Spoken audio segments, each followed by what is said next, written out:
Бишкек. Очень красивый и динамичный город. Город, где у каждого есть свои мечты и амбиции. Меня зовут Тилек. Я обычный кыргызский парень со своими заботами.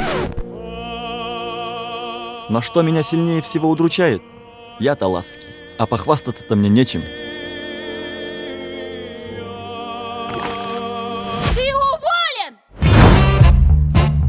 К успеху нужно всегда идти самым легким путем. Зачем париться, когда можно прикатать первую красавицу университета с богатым папой? Филипп, ты представляешь, я вчера у парня нашла в смс-ке от другой. Да ладно. А ты знаешь, что у твоего новенького айбека ноги, оказывается, страшно воняют? А ну стойте! Филипп, сделай что-нибудь.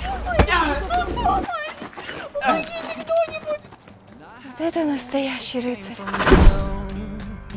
Она думает, что он идеален. А ведь мы же с тобой знаем, что идеальных людей по сути не бывает. Тебе просто нужно будет завтра хорошенько за ним проследить. Обожаю шпионские игры.